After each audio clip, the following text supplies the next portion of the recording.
Okay, so real quickly here before we start today, I want to discuss something that comes up a lot, especially when we talk about strategy, about adaptability, and more specifically with regard to these Godai, right? The five elements used within not just Ninjutsu, but across Japanese martial arts, medicine, spirituality, all kinds of things. Um, I'm going to start by telling you how I was taught, right? Not how the internet debates it, right? Not how it gets argued online, but how it was actually transmitted to me by my teachers, because there's a lot of noise, right, around this topic. Uh, some people say the Godai is literal. Some say it's symbolic. Some people say it's esoteric.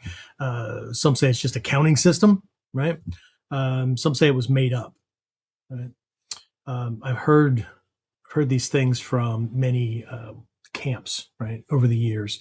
I don't mean like seminars and camps that way. I mean like factions, groups, right? And I even, to be honest, I even fell into a couple along the way, right? Seeing things from a specific lens. But here's the position I've taken regarding this for a long time, right? I don't care which camp anybody's in. I don't care which camp you're in, right?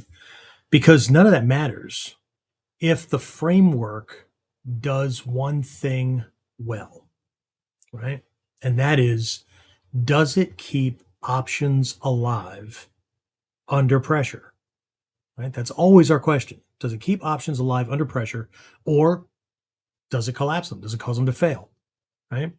If it keeps options alive, right, then it's useful. And the way my teachers have expressed this stuff is anything that can be done, anything that I could know, that I could have, that I could use, that could increase, improve my ability to be successful, to survive, whatever, right? Then that's something to have, right? So if it helps us maintain options, right, throughout, right, then it's useful, right? However, if it turns into identity, if it turns into preference, if it turns into belief, then it becomes dangerous, right? And that's the lens we're going to use today, right? It's the one we've been focusing on now for a couple of episodes, okay? Not doctrine, not symbolism, function. Right? So we'll be getting to this and what this ancient framework actually does for you, right? And how it can trip you up when we get started. All right. So I'll see you when we get back. So, the big question is this: how are self-defense and success-minded people like us, concerned citizens worried about protecting ourselves, our loved ones, and the things we care about from the monsters we know exist in the world? How do we train in a way that gives us the skills, knowledge, and understanding we need without becoming paranoid fighters or killers ourselves, and yet still allows us to be the hero protector the world needs us to be? That's the question, and this podcast will give you the answers. My name is Jeffrey Miller, and welcome to KUDEN Radio, real training for real people in a real world. All right. Welcome back to this week's episode of KUDEN Radio. This is episode 295, for those of you keeping track. I'm always surprised, right? I know I list the numbers and whatnot, but I'm surprised, I'm honored that people have stuck with it this long, right? Given that the average podcast, if you look up how many podcasts there are, you'll see an ungodly number, right? But given the average number of episodes that are ever produced by most that go past one, right, is actually 9, right? Most don't make it past 9. Well, actually, most don't make it past 1. The next after that is 9. So, I think we're doing okay. Right. Anyway, I'm your host, dai-shihan Jeffrey Miller, here from Warrior Concepts and the Jeffrey M. Miller Consultancy. And as usual, right, my guy, James Alexander, my producer, gatekeeper, the director of our online training programs, our secret Kuji ninja guru. Anyway, he's hanging out in the background, handling things for me back there. Couldn't get a lot of this stuff done without him, so I appreciate him a lot, right? So, as a reminder, we have expanded things a bit to incorporate and highlight how I use these same principles, concepts, and success strategies across all three of my consulting and teaching channels: the Academy, Online Ninja Academy, right? So my local academy, right? Warrior Concepts, Black Belt, Black Mastery Academy, the Online Ninja Academy, which is our hub for that realm, right? Nikyo training, Ninpo training, that kind of thing. And also my work with companies and organizations via my consultancy for up until what, James, the last, not counting this one or two episodes. I've made mention of things every once in a while, kind of as my alter ego kind of thing. But the stuff that we're going into here, at least early in 2026, this is not just a martial arts thing. This is not just a self-defense thing, right? This is a life thing, a personal development thing. It's a leadership thing, these topics that we're going into, okay?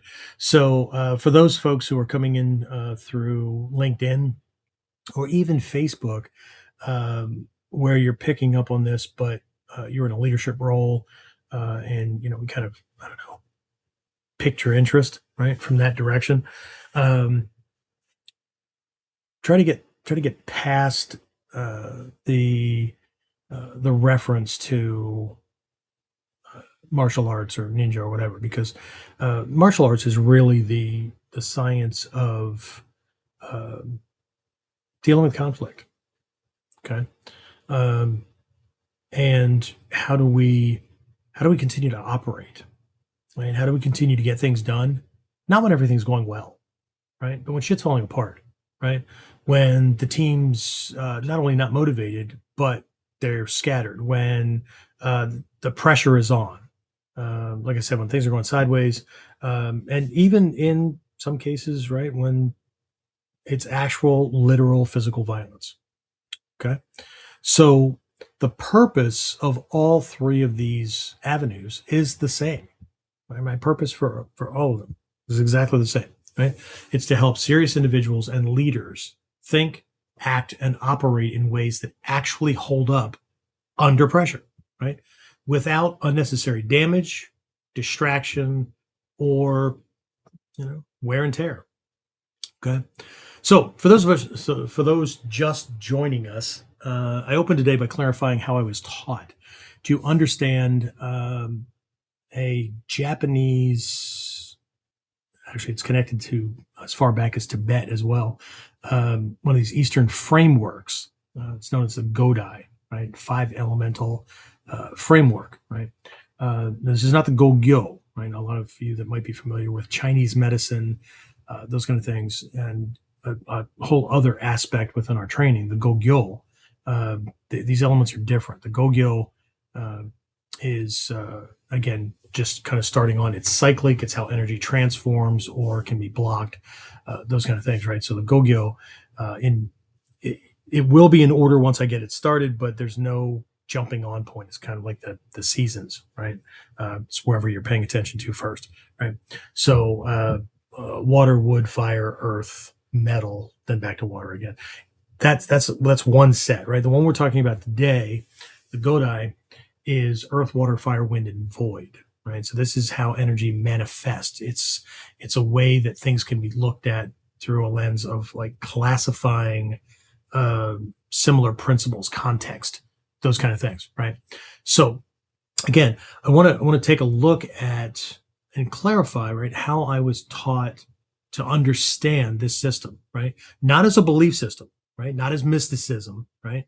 And not as something you choose in the way most people think about choosing, right? But instead as a way to keep options, right, alive, to maintain options when reality doesn't cooperate, right? When the pressure is on and you need options and not guarantees, I know we're going to talk about that as we move along. Okay. So if this sounds uncomfortable, then you're probably in the right place. Okay. All right. So before we jump into this episode, as usual, James, who do we have on? Who should I be saying hi to? Don't tell me about who you've already filtered out because they showed up with the wrong the wrong intentions. Looks like we got Alan, Dave, Kyle, Trinity, Alyssa, Carl. Carl. and See, I Carl. almost said our regular rogues gallery, and then like you threw Carl in the mix. Carl. Right? Carl with a K, not Carl with a C, right? Correct. All right. The one and only. And The one and only. one and only. See, Carl, you're famous, or hopefully you're famous. Infamous would go in a whole different direction, right? Is Jackie on? Not yet. She hasn't said anything if she is. Okay. Carl, Jackie's our newest student in the distance program, and she's from down under as well. So don't ask me to do a Australian accent. Accident. That's what it's going to sound like, right? An accent. Yeah. So anyway, cool beans. All right. So somebody gave him the night off, or he took it, or whatever. So cool. Well, actually, it wouldn't be night, right? It would be almost noon his time, almost 11:30 noon tomorrow, right? Carl's in our future, everyone. So time travel is possible. All right. So cool beans. Anything else? No questions, comments? No. Nope. And Mallory's on. I don't know if I Awesome. got that one as well. But Awesome. that's it for now. Very cool. Well, they're from Australia too, right? Or is it Australia, New Zealand? Where are they from? He's in Florida. Florida. With Victor. How did I get that messed up? I don't know. All right. So he's in, but not Victor. Correct. Or Victor hasn't said anything. No, These Victor. are all the would ones not. that have checked in. Victor Yeah, would he- not say anything. All right, it's all good.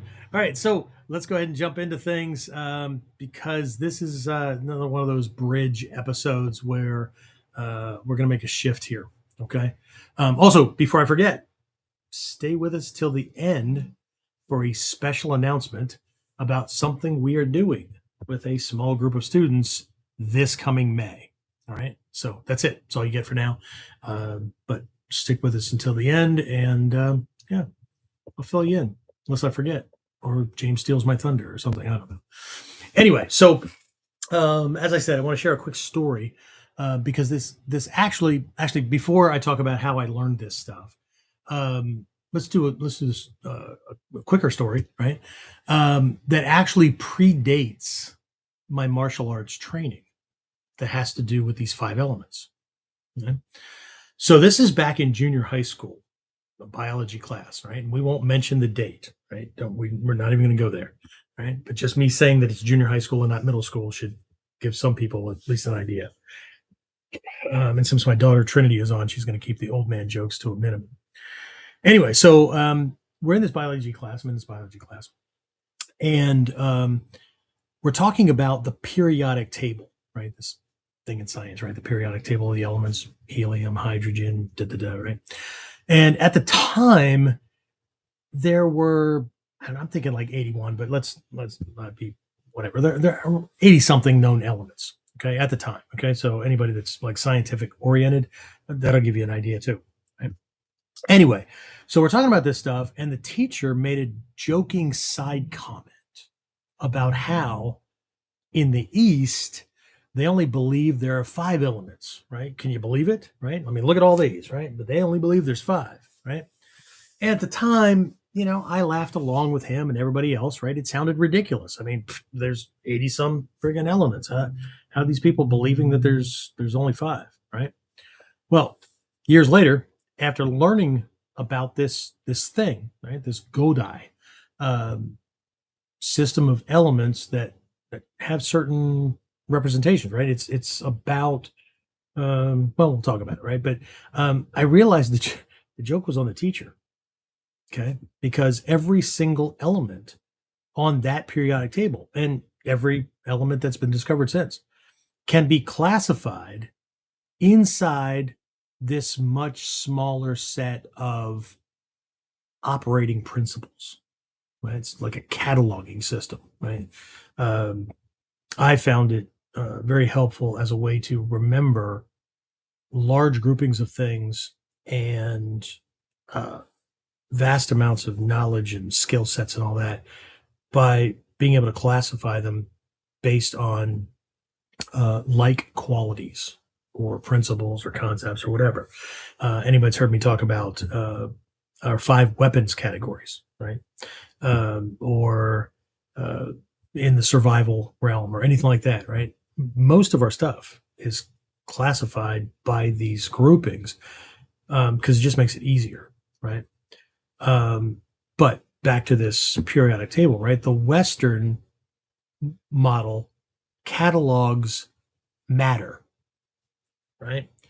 The Eastern model classifies behavior, interaction, change, those kind of things, right? They're doing different jobs. Okay. It's like our toolbox, different tools for different problems. Okay. Different tools for different problems. So let's talk about what the Godai is and isn't, right? And again, if you're new to this, if you're coming in from LinkedIn, if you're in the leadership field or whatever, and you're not familiar with this term, it's okay. I'm not saying Godai, right? Godai, right? Godai literally means 5 grade, but it implies these elements, these categories, right? So I think it'd be helpful just to kind of get everybody caught up. As I know some of you know these things, but you might still learn something new. But let's get everybody on the same sheet of music very, very quickly, right? What it is and what it isn't. Okay. So when I talk about the Godai, when I talk about these 5 elements, right, I'm not talking about 5 physical substances, although they could be. The 5 substances are that they fall into these buckets. Okay. So earth, right? Yeah, could be dirt, right? But it could also be mountains. But it also could be and is a classification for anything solid, strong, immobile, those kind of things, right? So within our own body, right? It's the bones and tissues, right? Those hard physical parts of ourselves, right? But it's also our confidence, it's also having a firm sense of firm sense of resolve, right? This will be done, right? It also represents like the characteristic or quality of command, right? Decisiveness, those kind of things, right? Rule structure, but there's a bunch, right? So I'm just kind of rattling some things off. So the water element, right? C could also obviously point to water, right, in its many different forms, but it's also pointing to anything that is fluid or adaptive in nature. Okay, so within our own body, blood and the other fluids. Okay, but anything that's adaptable, more flexible in nature, it's also aligned with defensiveness, right, where we're kind of moving back away from something. It's the idea of it. A lot of people will jump to like going with the flow, and it's not that, right? That's a very water-like kind of condition, but so is power. Okay, where earth is strength, water is power. So think ocean, right? Think about the ocean, how it creates waves and stuff. So it pulls back away from the shore, just kind of rolls over itself and creates this mountain, and then it just crashes back in, right? So it's not strength, it's not holding anything back, it's not just hanging out, right? It's this huge winding up kind of thing, right? Think bow and arrow, right? Archery kind of thing, or rubber band, right? Where it's just here, but the more tension is applied to it, when you let go, you get all this extra power. Okay, very, very different. Fire is direct. It's obviously it could be fire, it could be anything. It's in a combustible state, anything like that, heat, that kind of thing. In the body, it's the metabolism, right, that produces the body warmth. It's the interactiveness of systems, those kind of things, right? But anything that is direct, it's again interacting. It's could be preemptive. And when I say direct, I don't mean just out there. A lot of people associate fire with aggressiveness, and it's not that it's not that, but aggressiveness, the way most people think of it, where it's just balls to the wall, just like go, right? That it's not that it's not, but that's like shit just flying all over the place, right? The energy's not targeted. Think the difference between a light bulb, right? I know I have a shade on it, but the light, when I flip that light switch on, the light, the energy in that bulb just goes everywhere, right? Fire is more like a laser beam, where everything creates that dot, right? Everything is in step, everything is aligned, everything is it's there. So it's directness, but it's also commitment, right? It's also expressiveness, right? That kind of thing. So there's a bunch of things that can be listed here, right? Wind, obviously, air, wind, and sometimes you won't see wind, you'll see air, but we're talking about proactive kind of things, right? So wind, right? So it's our respiration, right? Inhalation, exhalation, the transfer of gases through the body, that kind of thing, right? So this thing is, anything out there, in here, vice versa, that kind of thing, right? But it's also very nebulous, right? So it's like gases, right? Clouds, those kind of things, right? They're the cohesion between the particles, if we get a little scientific here for a moment, right? They're not so connected, right? And they can drift apart, right?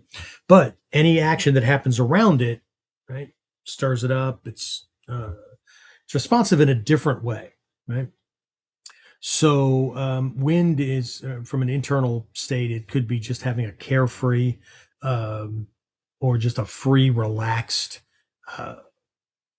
sensation or state of being in that moment. It could be where we are able to create new things out of what we already have or what we already know, right? Think MacGyver, think some inventor, right? Picks up a bunch of things and then just, how can we make this work and do something different, right?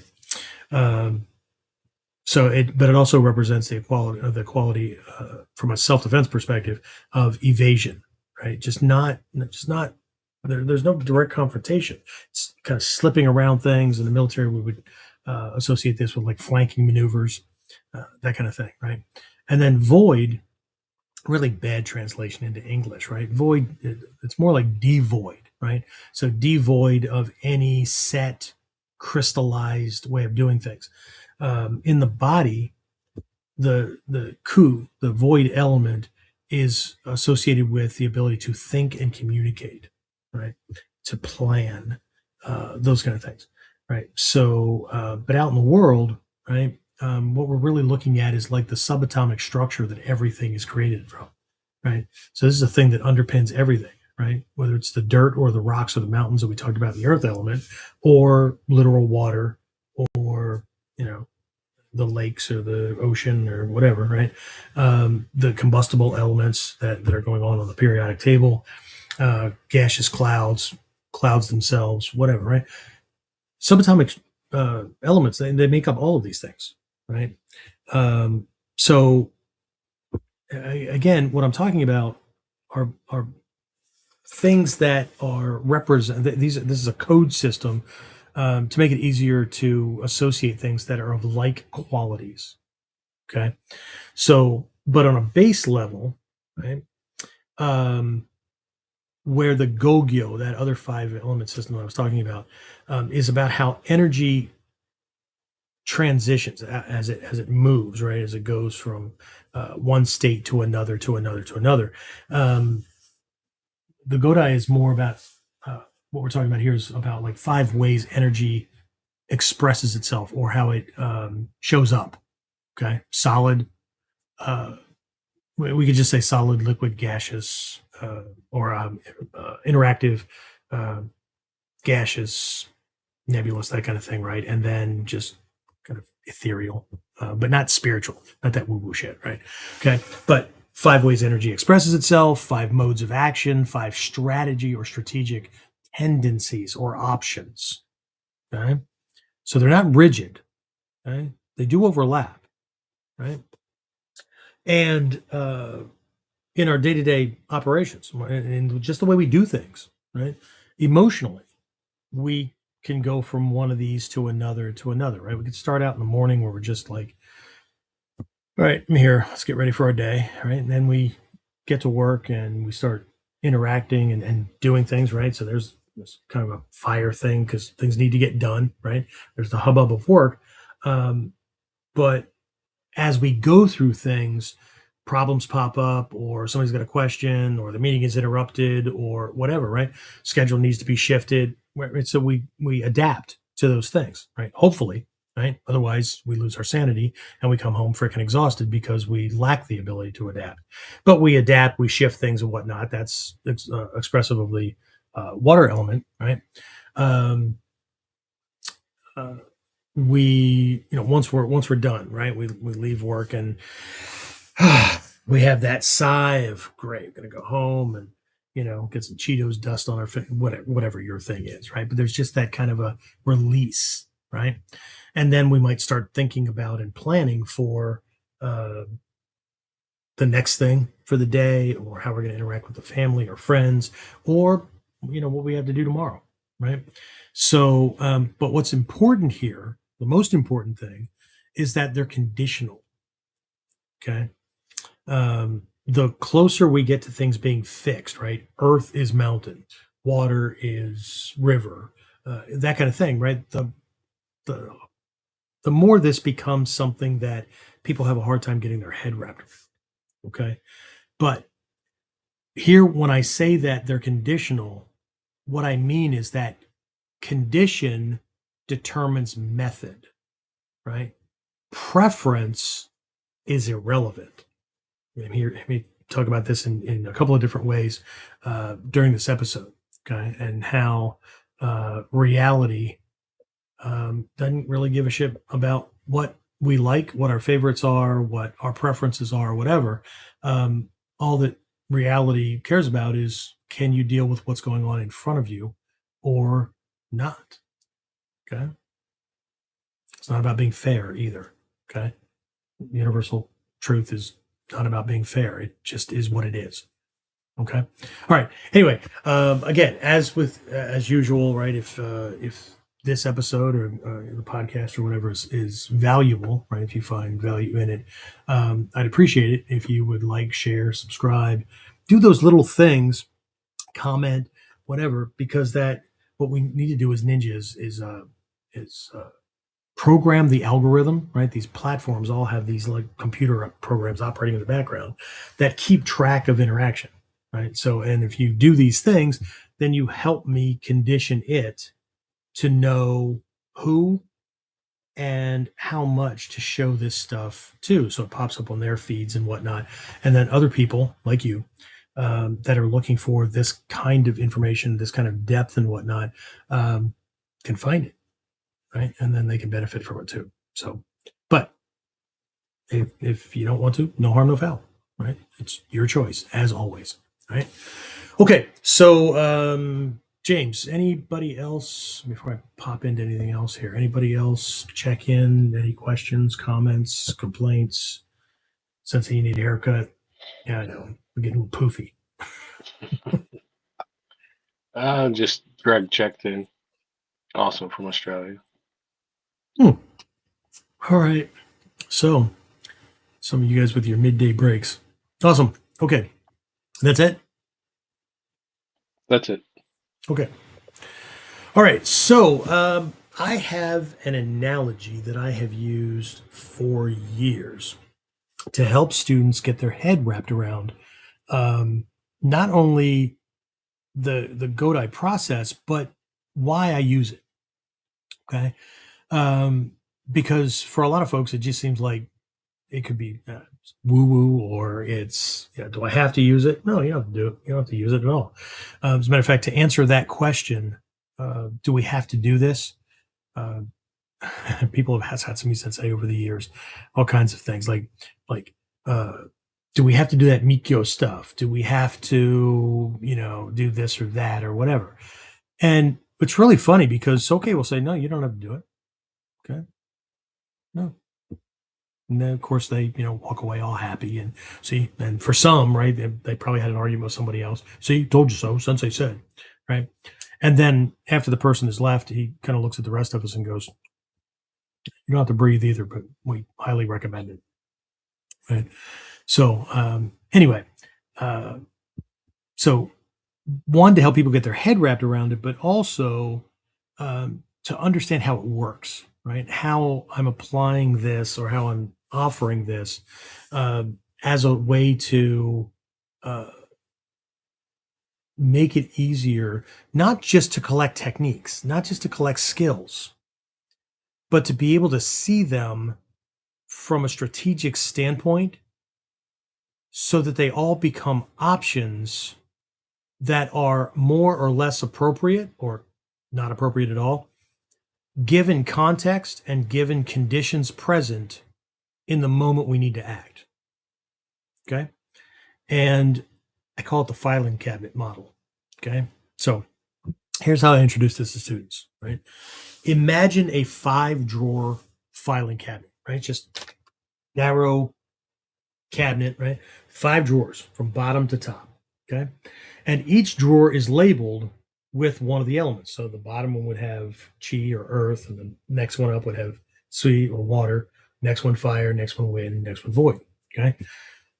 But inside each drawer are the same folders, right? You've seen these like dividers or just file folders, right? And so each file folder then is named, right? One might be methods, one might be tactics, one might be emotional states, one might be kamai, one might be water collection methods, one might be water purification, one might be fire lighting, one might, you get the idea, right? One might be decision patterns, one might be problem solving approaches. Okay. So each drawer has file folders that say the exact same thing, right? The earth one has methods, tactics, emotional state, one folder for each of these things. The water one, same thing, methods, tactics, water collection, whatever. Fire, same thing. They're the same labels. Okay. What changes isn't the category. What changes, what goes into each of those file folders, earth methods, water methods, fire tactics, that kind of thing, right? What goes in there is it's how the solution expresses itself, what it looks like. Okay. So this can catch up. This can get new people kind of caught up. And it's also the thing that gets these internet arguments and bullshit conversations and whatnot happening. But it can get students stuck. I know I got stuck by this a little bit until I got it, right? Where we could, because the teacher presents things with a given focus, right? Like there are techniques within, taijutsu, within the different lineages and whatnot, right? Lineage aside, right? That have more of a long range defensive angling shift, draw him out, and then come crashing back at the openings that you created, right? So in the beginning, we identify them as a water approach, right? And we have other ones where you're not moving very much, you stop him, you apply strength through positioning, leverage, those kind of things, right? What are typically seen as earth approaches to your defensive mechanism. And so they're taught generally when we're covering this thing, right? We're not afraid of this person. We're not defensive. We don't even feel the need to like reach in and grab a hold of him first, right? We're just like, stop. What the hell is wrong with you, right? Just take control of him. Not through a sense of stubbornness or dominance for dominance or domination's sake, but because we don't need to do much, right? We're already there. But what happened to me was I got caught up in thinking of techniques as a fire technique or a water technique or whatever, when there's no such thing. What we really have are techniques that have more of this quality from a strategic standpoint. We have techniques that are more earth-like from that standpoint, right? What I'm going to look at this week in Whiteboard Wednesday, I'm going to go through these things and kind of look at where people get stuck and how to describe them and whatnot. But for the Friday class, we're going to, again, we've been doing this for the past couple of weeks.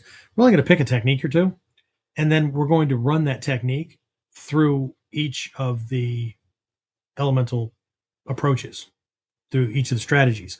So what does this technique look like from an earth standpoint, right? Emotional resolve. We could be in a confined space and not be able to move very much.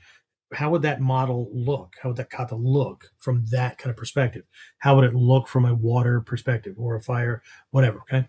And so nothing like really major, right? When I just say technique, I'm not looking at a kata. One of them that I'm going to work on is mushadori, right? So how would mushadori be done, right? Kata aside, waza aside, or whatever, what does that look like when somebody can adapt to given conditions? And those conditions could be environmental, they could be ground surface, they could be clothing, whatever, right? And so what does that look like, right? Or what could that look like from that perspective? So we're going to take mushadori for one of them. I don't know what the second one's going to be, or if we'll even have time, and run that through here's an earth-like model. Here's an earth-like strategic approach. Here's a water-like strategic approach. And, with these things, people are going to look at that and go, well, that's pretty close to how we learned it. Yeah, I know, because it fits in there.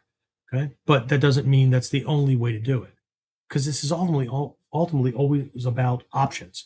If we only know one way to do mushadori, then one of two things are going to happen.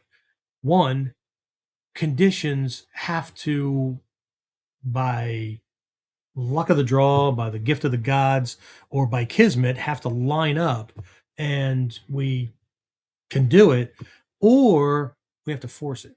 We have to try to make it work because we have a moral imperative to do mushadori. I like that technique. I just got to do it. Well, okay. Good luck with that. Right.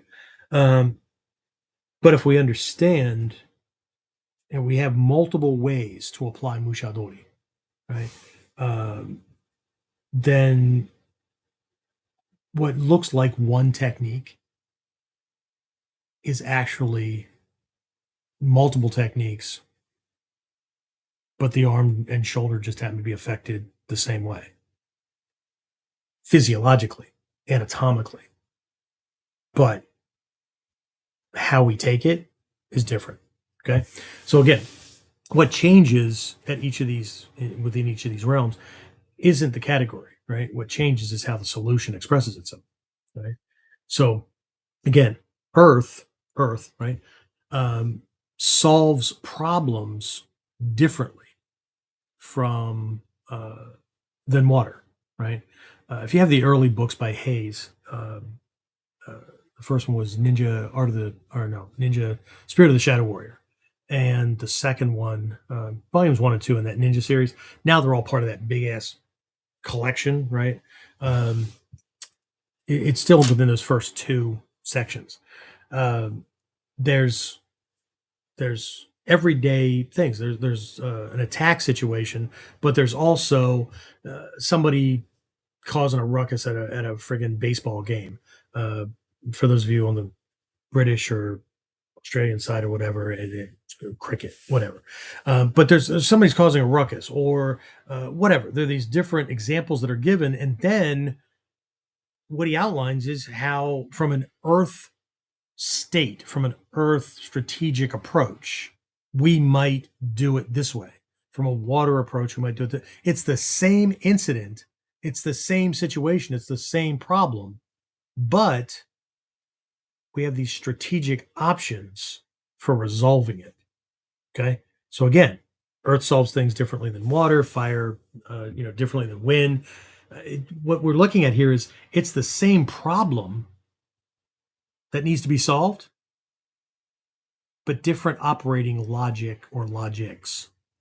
Okay. We have options. Okay. What we don't have when we choose a style, when we choose a favorite, when we choose a preference, is we collapse options. We force ourselves into a situation where this is either going to work or it's a terrible idea, right? So again, the critical point right here is that, using the file cabinet analogy, right? You don't pick a drawer because it feels like you. That's more me, or that you're attracted to it, or whatever, right?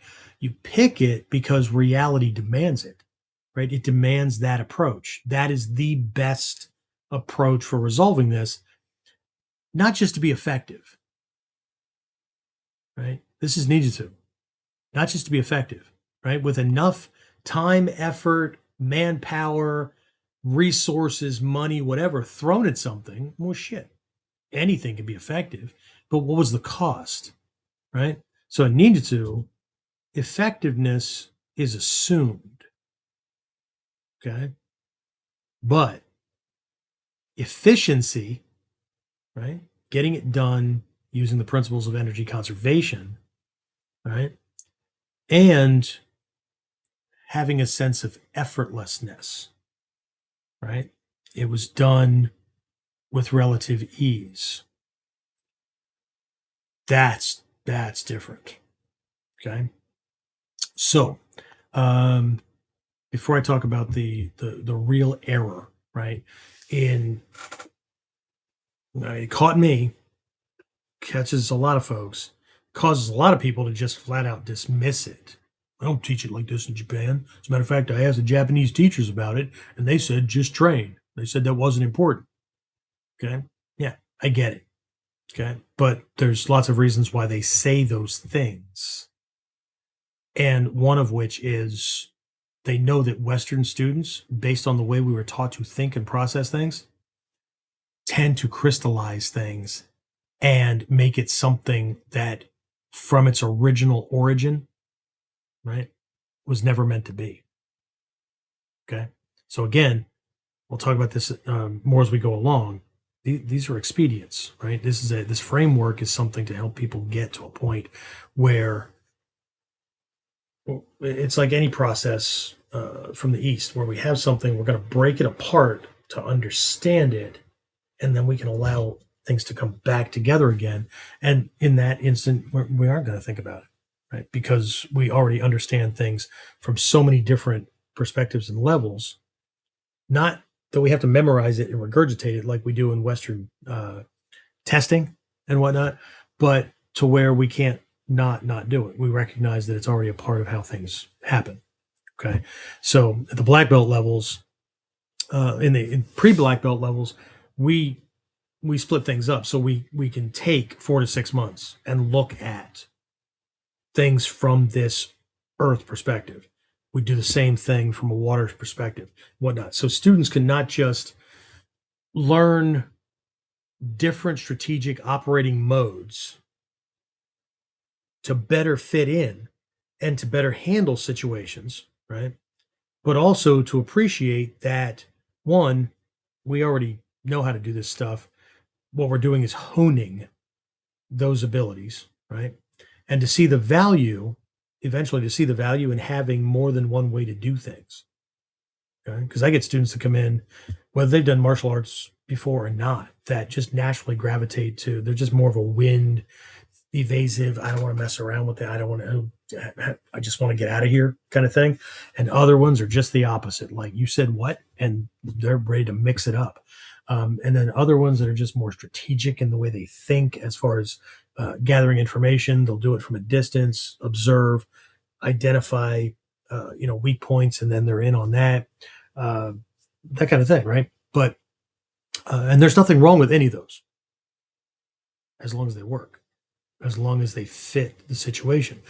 And that's the key, right? The more we feel like we're struggling, the more we feel like we're trying to do something, the less we're actually in tune with the thing that is actually right. The easier it feels, the more we're actually fitting in with the way that thing would naturally be resolved. Okay. So anyway, before we jump into taking a look at how this breaks, right? And it's a natural human tendency. But before we do that, James, anything, questions, comments, complaints? We drop down to like no people watching because we're talking about that dumbass woo-woo stuff that Hayes made up, all kinds of shit that flies around the internet. Oh, just common law from Jimmy. Jimmy made it. Fantastic. I almost said earlier when he wasn't on that I was gonna have to stalk him and drop a comment for him later. Or check to, make sure he was okay. Either way, I'd have probably dropped a comment. Because, a lot of these guys that have been in martial arts forever, they're invincible, right? I mean, you've been in martial arts for how long? What age were you when you started? 13 or something. See, you're invincible. Right? Yeah. You're invincible. All right, you're tall. How about that? Right? He can reach way far out. You're definitely built for Taekwondo. Problem is that we're all aging, right? Mm-hmm. Yeah. All right. Well, if there's nothing else, then I'll just keep on keeping on then. Okay. So the real error with this or any framework, right, is in turning options into a fixed identity, into a fixed preference or style, or it's like my way or the highway kind of thing, right? So here's the failure pattern that I've seen for decades, right? Inside and outside the dojo. Okay. One, a system introduces multiple strategies. Okay. Doesn't have to be Bujinkan, Ninjutsu, whatever. There's lots of martial arts, right? And regardless of whether they have a particular combat approach, right? Like karate, depending on the type, but by and large, karate, taekwondo, we would classify them as being more fire-like, right? They're more of a get in there and get him kind of thing, right? Aikido, more wind-like. Judo, more water-like. Sumo, wrestling, ground fighting, those kind of things, more earth-like. It's not that they don't have these other things kind of worked in, but, some are based on strength and leverage. Some are based on adaptive, tricky kind of control kind of things. Other ones kind of evasive, catching and redirecting. So that's what I'm talking about, right? So, but within them, right, people learn lots of different techniques and tactics and things like that, right? So the system introduces multiple strategies, multiple skills, multiple whatever, right? The student or the practitioner feels overwhelmed, jumps to conclusions, or the teacher's lessons fall on deaf ears. But either way, right, there's just a lot of shit going on, right? And so ego seeks relief through simplification. Okay. And what ends up happening is one mode, one approach, one stance, one ready position, one lead in, whatever, right? Becomes quote unquote my way, right? It's comfortable, right? Chances are it's already like me, right? I'm attracted to it because it's calling my name, right? I already like doing things that way, right? And then the others are abandoned, or they're ignored because we're still in the dojo and we can't get rid of them, but do them if I have to, but for the most part they're way down on my list, right? Or at the very least, they're downplayed, right? Then adaptability collapses under pressure, right? What I mean by that is we think we can adapt and whatnot as long as but we don't realize we've narrowed the lane, right? And then age creeps up, illness creeps up, injury creeps up, or sparring works as long as we're sparring within the same fighter type, and then we end up agreeing to or being forced to or whatever spar with somebody who does things completely different, right? Or we end up in a street situation where he didn't learn out of the same book, right? And what we thought was adaptability, we find was really a house of cards. And as soon as pressure is applied, whole thing comes down, and then we're fighting like everybody else who's never trained, hoping for the best. Okay. So this is exactly the same error as relying on one technique. I actually heard somebody long time ago, right? Within this art, we were all talking about, these options and being able to read him and, or the environment, right? Kudai, and then knowing whether like we need to use evasive tactics or we need to use these long range defensive angling things and proper timing to draw him out, to break that speed, that strength, whatever, right?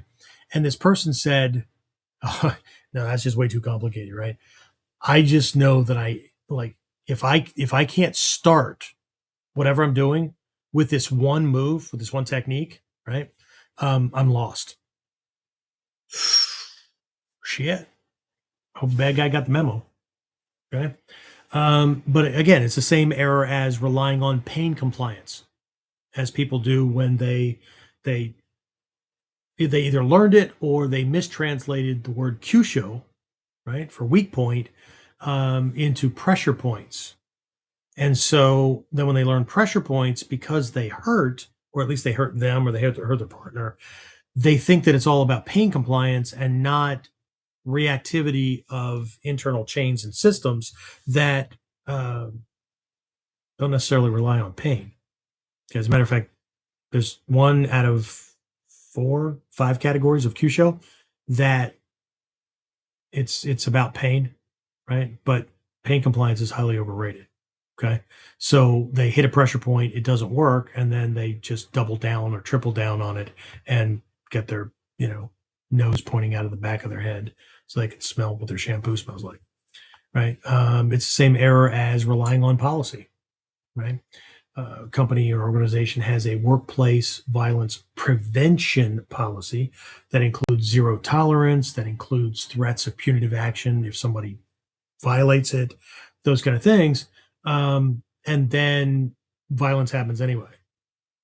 And now they're scrambling because they're in the shitstorm, but they didn't have anything in place to handle actual violence should it occur, because they bet everything on compliance, right? I mean, they signed a non-aggression statement or agreement when they were hired.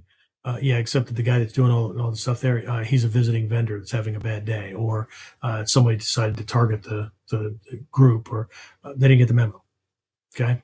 In any case, right, this is the same error as relying on any belief or effort, right? If I do enough, it'll fix it, or just intention, right?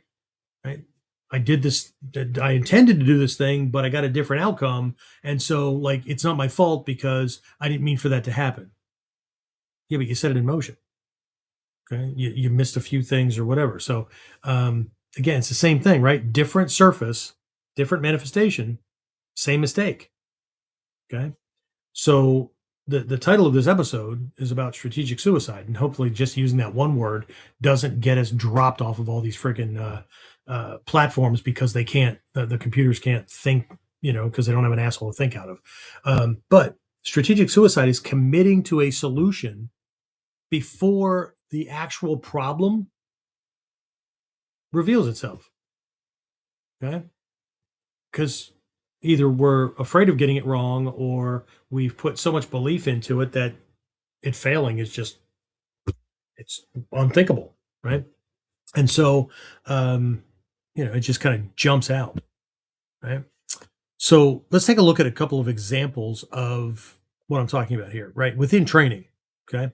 Because this shows up constantly in physical training, right? And we'll take a look at three ways that it shows up, right?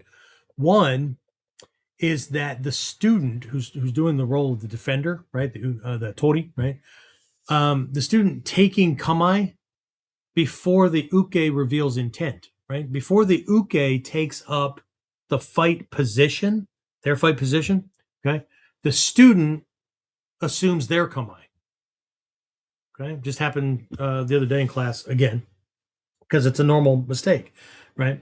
I demonstrate something, and then the students go over and kind of team up, and then the defender will take up their position, right? Their starting kamae before the uke is in position as attacker. So the distance is screwed up, the alignment is screwed up, or whatever. But even before all of that, right? The student, the defender, is actually practicing to operate disconnected from the attacker. So instead of mirroring the attacker and being strategic using awareness, they just jump to their role, right? Because they're just, it's just choreography. We're just acting it out. In a real fight, in a real fight, you're going to do that worse. Okay. So, but doing this thing this way, right, where the defender takes up their position first, right, or without paying attention to the attacker, right, and this is something that if not beginners, then certainly intermediate students need to be paying attention to when a teacher demonstrates something, because they're having their training partner, their uke, who's helping with the demonstration, they're having them set up a certain way and attack a certain way. This is non-negotiable, right? They're teaching the technique, the answer, whether it's a kata, whether it's a henka, whatever. They're teaching it as a solution to a very specific problem.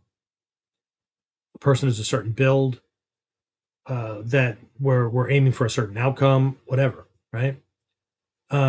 If we're not paying attention just as much to the attack setup and delivery as we are to the damn moves in the cool technique that we get to win with, right? We're not doing ourselves any service. Okay, and that is not readiness. Okay, that's premature closure. That's practicing to throw an answer out before a question was even asked. Okay, one of my teachers along the way, Shoshi Malmstrom, he's talking about this one time, and he said, "Silver, you get it right? Silver.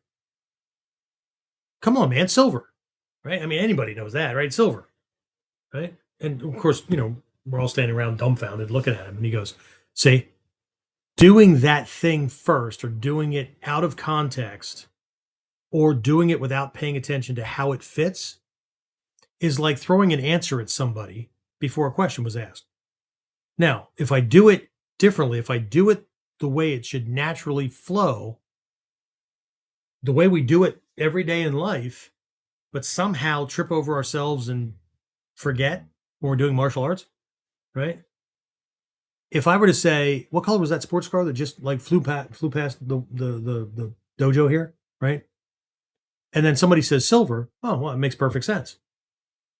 But taking up a kamae before the uke or teki takes up the fight position, right, is out of context. It's like saying silver.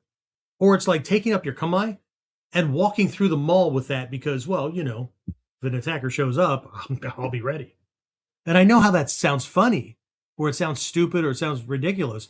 But if we're not paying attention to the appropriateness or the way these things should happen in time, then we're just going through the moves. It's just choreography. Just stroking egos back. Well, we'll stroke egos back today so we don't get kicked off of platforms.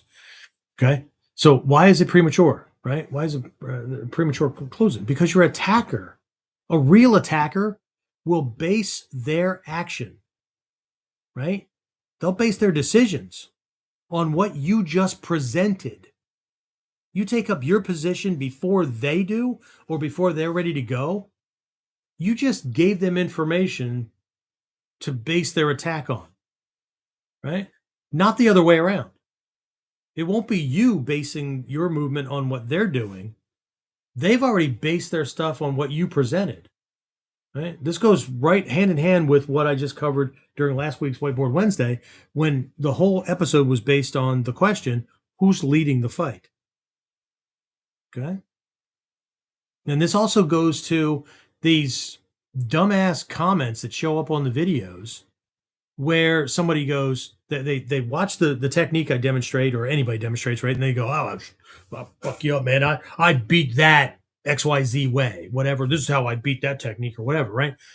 After watching the whole technique from the side, not from inside the fight. Okay. So, and it's ego's comfort, right? But what they're expressing is, it's expressing it from the perspective of, I just watched the technique, so here's how I would beat that. But they're forgetting that they wouldn't have the frickin' answer first, right? They're doing this in reverse order.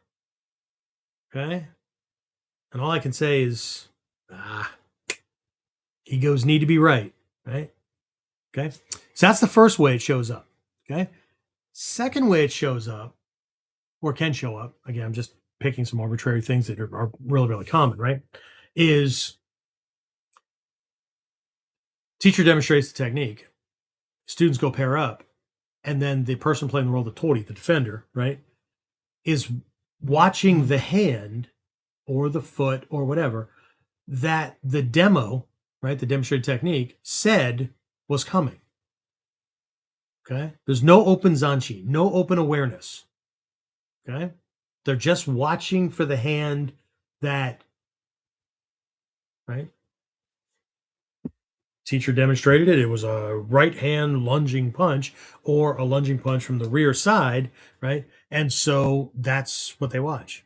And then you can tell, a teacher can tell from across the room when that's what's going on, because when that happens, everything is smooth.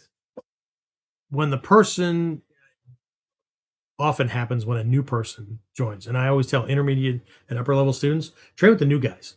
Okay. Because they haven't been indoctrinated yet into the mutual admiration society.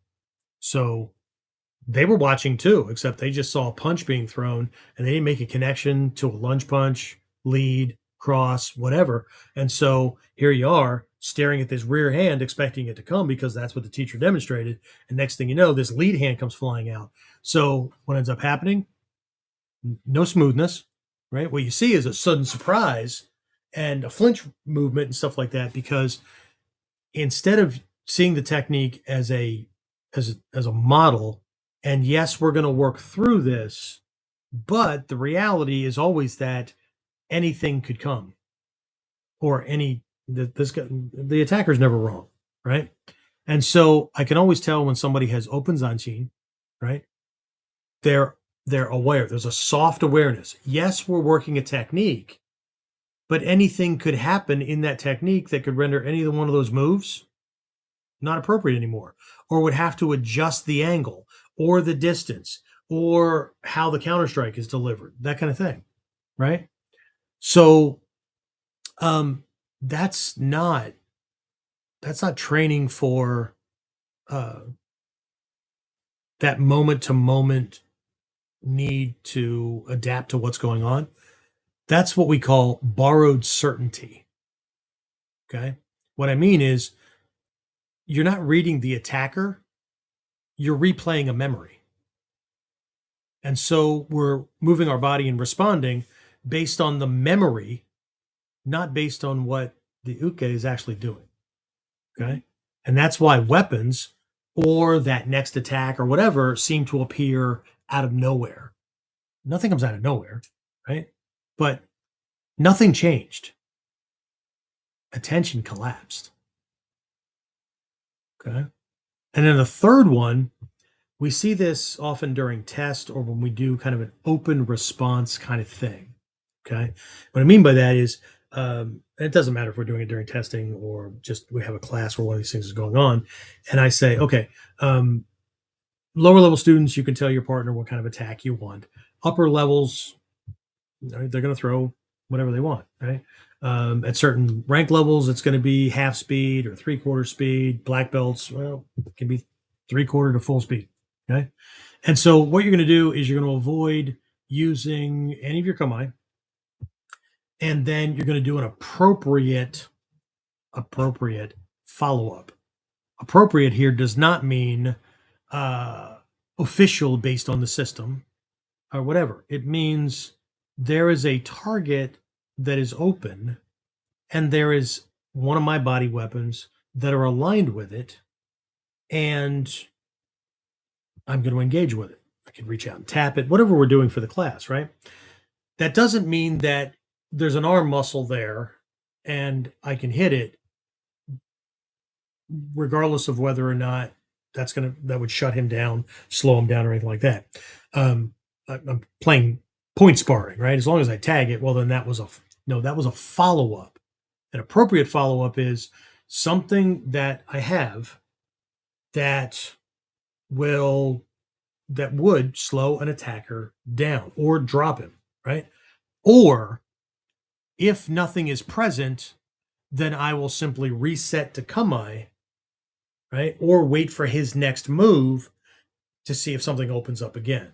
That's an appropriate follow-up, okay? But what we end up seeing is a student will move in a given kamae, and then they'll do this follow-up. A real common one is like a rising shin kick or a lateral shin kick or something like that to the groin, to a leg or whatever.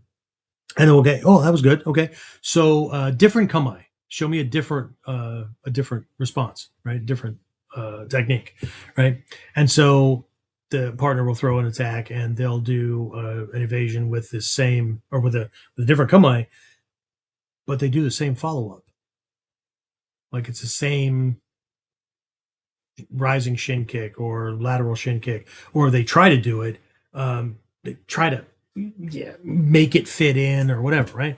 We're like, okay, something else. Okay. Just you can use the same kamae if you want or whatever, but a different follow-up, right?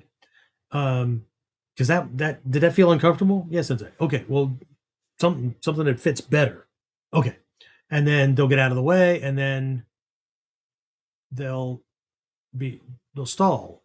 And or either one of two things will happen. They'll get out of the way and just habitually throw the same follow-up, or they'll get out of the way and then they'll just be looking all over the person's body like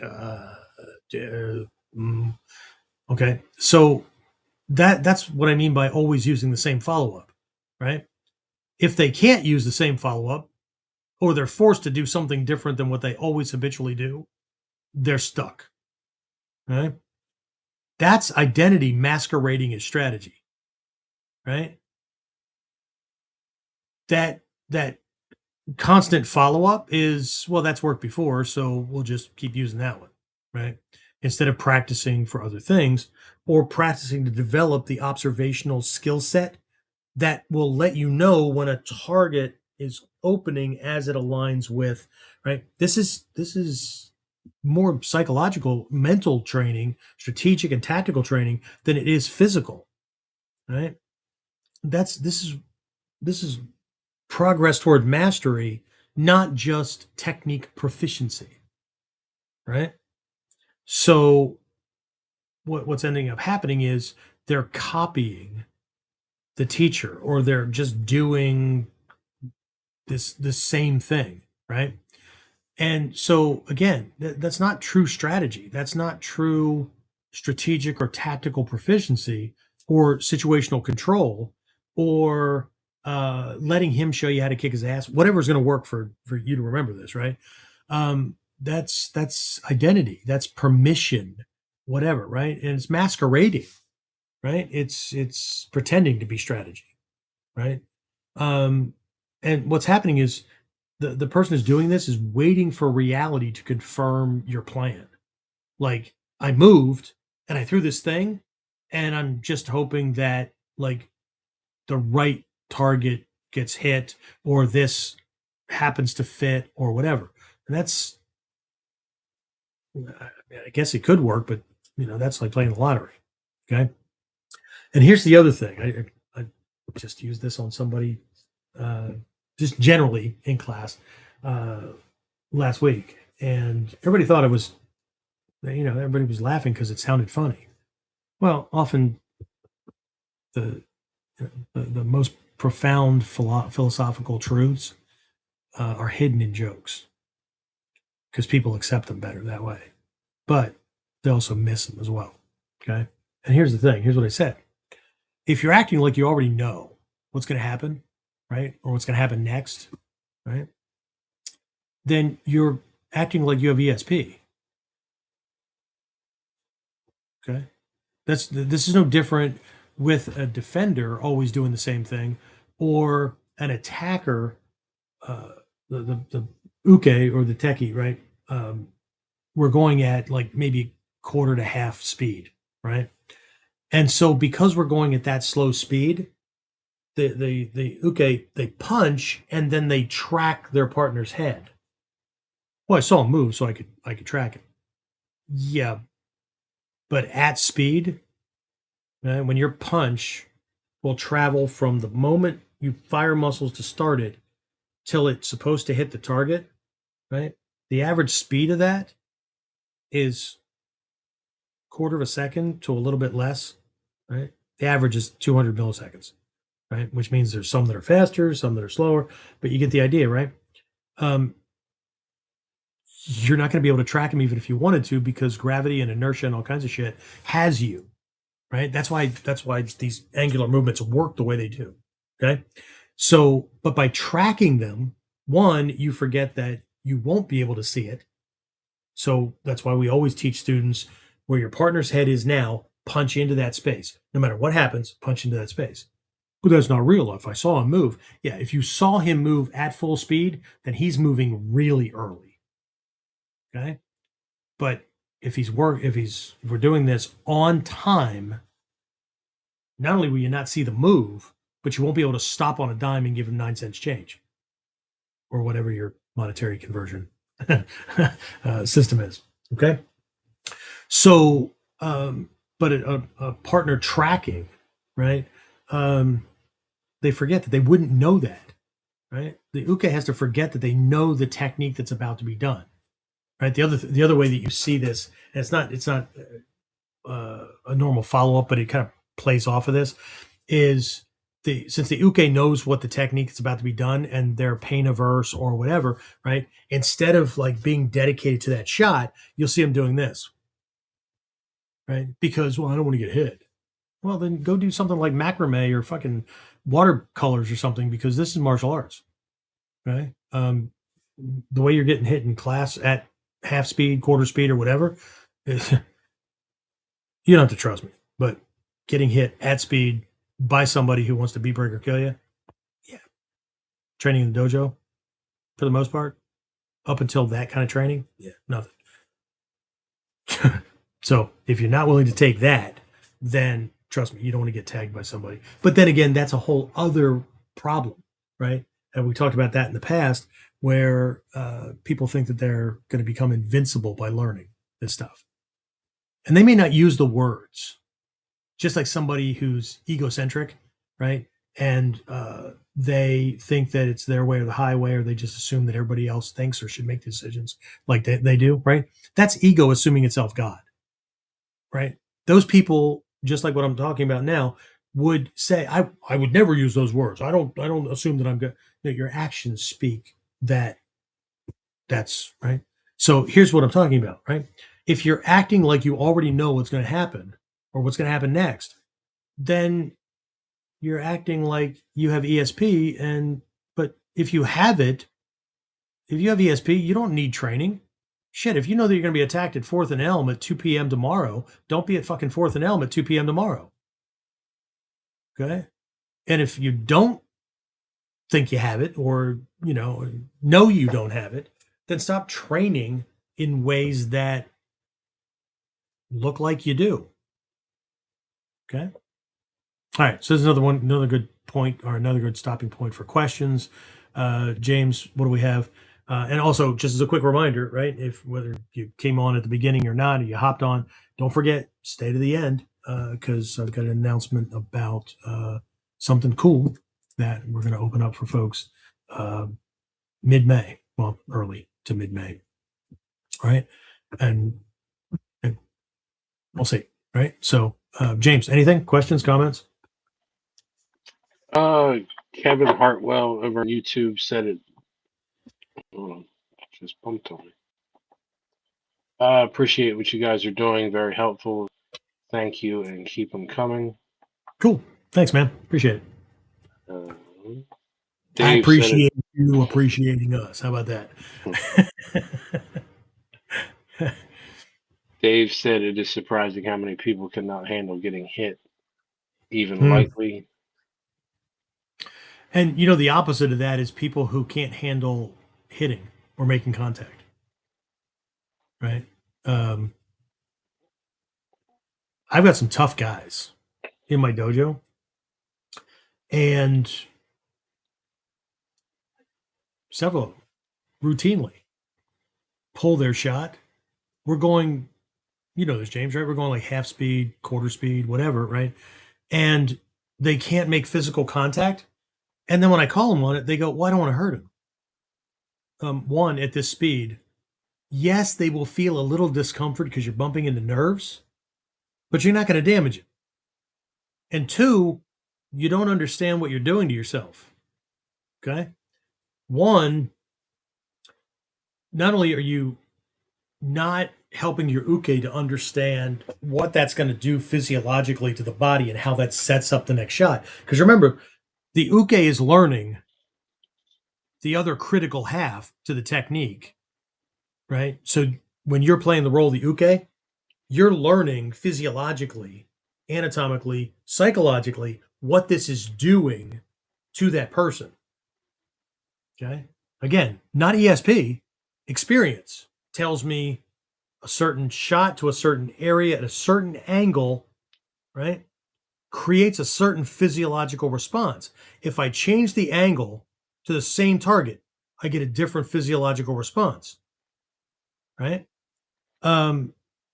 That's important, right? But the other thing it's doing to the person who's training, the defender, and I've seen this in real time on the street, okay, is they are training their body to execute two different types of strikes. Okay. On a target, they'll blast the shit out of that thing, right? They'll follow through, that kind of thing, right? But against a training partner, and some systems are even more guilty of this, and I've been in those, and some of us, we can relate, right? Where the punch is pulled just before making impact, right? But we're supposed to count that as a shot. Well, but it's for safety, Sensei. You understand what its intentions are. I mentioned this earlier, right? No matter what your intentions are, reality says, here are the consequences that you're getting. Okay? So I get it, the intentions, right? But see, that kind of thing is done so that somebody can feel strong and powerful, but not cause the damage that speed and feeling of power would create, right? And so people will translate what we're doing, slow, softer, controlled, that kind of thing, right? But so what they see is, well, that's bullshit. Nobody's going to stand there while you punch that slow. This is like watching a movie and we hit slow motion. We hit that little button and everything slows down. Nobody thinks the world works that way. We just put everything in slow motion. Okay. When we take it off slow motion, everything is back to speed again. Okay. So we're practicing certain things. That's our safety mechanism. that speed allows us to move through, to distort the body, to do these things without killing our partner. But this thing that's delivered fast and hard, and I get it. I did that for years, right? What it's actually doing is causing the brain to relate this situation, human being, not inanimate target, right, to a certain muscle chain cascade. So what ends up happening is we throw a punch at a human being and certain secondary muscle systems fire to stop the punch. Yeah, but I've done that shit in competitions and sparring and whatnot, and I tag my partner. Yeah. Okay. So if we hooked up wires to your muscular system to get biofeedback, we wouldn't catch any. No. And people will say no, but this is happening subconsciously and you can't detect it. Okay. What's happening is you intend to hit the partner or the bad guy. You intend to hit your opponent, whatever. And you do. But those muscles are still firing because you're punching a human being. You're not punching an inanimate target. And so no matter how much you intend to slam the shit out of them, you're not getting the same power output that you would because of the control mechanism to not hurt a human being. I know it sounds counterintuitive. Like I'm hitting a human being and I want to hit him. What do you mean I'm not getting full output? I know what it feels like, but it's not the same thing. And I've seen this in actual situations. I told this story a couple of months ago. We'll just share the same one. Had a student working for a friend who ran a lounge, a bar, right? But not like a dive or anything like that. So he had door security, he had security throughout the thing and whatnot, make sure stayed a classy place. And they were asking someone to leave one night who was there with friends, but got a little shit-faced, right? Except that day they had passed their either brown belt or black belt test at a local TKD school, and got to the door, right? Was escorted to the door, and he was all, everything was good. Okay, fine, fuck you guys, whatever, right? Gets to the door and changes his mind. Okay, so my student is there, and the owner is there. He works security as well. And so my student was a couple of steps away. And by the time it all happened, student moved in, right? Helped the guy out the door with the owner. But the guy had taken up a stance very, very quickly and threw like 2 or 3 punches and a kick, right? And tagged the owner. And the owner, flinch responses and some blocking, but nothing major. He wasn't trained. Okay. And but this guy had fire in his eyes and bam, bam, bam, throw a kick. And then, hands were on, hauled his ass outside. Get back inside, and my student's friend, the owner, right, says, "Man, I didn't think I was that good." And my student said, "You're not." He landed all of them.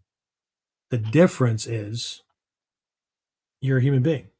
So he tagged points. He landed the shots, but they were in a human being, not a target. So you don't have to believe this to be true, right? This is science. This is not Shoshi Miller's or dai-shihan Miller's opinion. This is not blind faith. This is one, recognizing it in the dojo between one, the way we do it now, and the way I used to do it, recognizing that happening, paying attention for it to happen, right? And having actual direct experience as a cop or a bodyguard or security or whatever in actual situations and watching it play out. Okay? This is not arguing style over style. It's not the same. Okay. Okay, James, what else? Anything else? Before I jump into the next part? Greg just said techniques are not set in concrete. They show a way and a lot more than just the movements. Hatsumi said, throw away techniques and flow be natural. He did, but be careful as to when you throw them away. Okay. All right. So make sure that you recognize that if you were learning from Hatsumi Sensei at Hombu, that he was teaching to a certain level of students, and he was also he recognized that there was a cross section of people at different ranks, different experience levels, and all that. So be careful that you take any lesson in any given class to a blanket for everybody. Okay. So, and I know you know this, but again, just one of those little careful warnings. Okay. All right. So I'm going to jump into the next part here just because we're eating up time, right? Okay. So why do people defend, argue over, whatever, right? Single solutions, like one set solution, a style, a belief, a policy, whatever. Why do people do that? Okay. I'm going to repeat something I said over the last couple of episodes. And this is a really uncomfortable truth. Right? And before we just nod and think it's about the other guy, that this requires stopping and assuming that the lesson is for us. Okay. One of my teachers used to always say, before you think I'm talking to the guy next to you, or before you wonder or ask the question or dismiss whether or not I'm talking to you, I'm not talking to the guy next to you. Okay? So until you double check and make sure, right? Ego is going to keep defending you because, right, we already think that we're whatever. Okay. But here's the uncomfortable truth, right? This is a Mikyo thing. This is a Ninpo thing. This is a natural across the board. This is a psychology thing. This truth is non-negotiable. And again, it's uncomfortable. And that is that humans want relief from responsibility more than they want capability. Okay? If there are certain steps or certain requirements to develop a skill to a certain level or to develop certain skill sets that we find uncomfortable, painful, we don't like it, ego will come up with all kinds of shit, right? That makes no sense. Nobody's ever going to do that. There's never going to be a situation where that, whatever, right? Or we think that we can develop the capability to the level that is required or that it's pointed to by the system. If still, we can cut out those things we don't want to do, and we can still get there from here. That's like saying I'm going to go on a vacation, but I have fear of heights and I don't like bridges. And there are 5 bridges, no matter what direction I take. Let's say I'm leaving New York City, right? And there are these bridges, or I've got a problem with tunnels or whatever, right? And so that's believing like I can get out of New York City without taking the bridges or the tunnels. Well, you can take a helicopter, really? With your income, you can take a helicopter? Just checking. Because if that's a possibility, then bridges and tunnels aren't a problem. But if I'm afraid of heights and I can't cross bridges, well, and the helicopter's kind of out of the question too, I think, maybe, right? But, when we keep things hypothetical, ego can do its little two-step and double dance and whatever, okay? But the reality is, and we have to, this is where we always talk about, and these are bad translations in the text and whatnot when they get converted to English, right? That you destroy ego, you kill ego, or whatever. No. You keep ego in check, okay? Because there's all this dissonance going on. We want what we want. But when it comes to responsibility, to make sure we do it, unless somebody's looking or is going to double check on us or going to be tested on it or okay. So humans want relief from responsibility more than they want capability. Okay. A solution that feels complete. Like if we think we have it, this is a psychological concept, and I can't remember the like the name that's been given to it, but when a solution feels complete, when whatever we've defined things to be as the endpoint, as soon as we get to that observation, paying attention, right, awareness ends. It stops right there. Okay. For those of you in the Bujinkan, I'll give you an example. 90% or better of people that have passed the fifth dan test stop training or focusing on the skills, one, necessary to pass it, and two, that are supposed to be honed even finer to enter realms of ability that's a gateway for. And it has nothing to do with the rank. But as soon as they got the rank, they stopped paying attention to those skills. And so they just continue to get better and better at taijutsu. But now they don't have the abilities that. So this was expressed a couple of different ways by senior members. I remember when I was at a Taikai in Atlanta, when I was forced to take my fifth dan test. I held that off for a long time because, not just because I didn't give a shit about the rank, but I knew what the historical test was and what it was all about. It was to keep people that had no business being in upper levels of, not rank, upper levels of proficiency and messing around with shit like that no business being there. Okay. And Hatsumi Sensei was the last person that I know of. Now, I do know that several of the Japanese Shihan and whatnot were able to do this with a live blade, but I guess every time it was done, it was a test, but it wasn't an unknown test, right?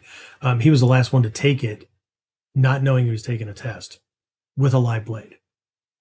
People have no idea that if Hatsumi Sensei would have failed the test that Takamasa Sensei gave him with that live blade, we'd all be doing Taekwondo or something else. Okay. So, the purpose of that test was to identify and wake up something within us that is very primal, that can detect danger unseen. Okay. But most people haven't honed it because their purpose for passing the test was to get the rank, not to test two skills. One, the ability to move directly, to avoid and to get out of a space that you're in, to clear it when you must. And two, to detect danger that is unseen, to be able to have the system recognize murderous intent.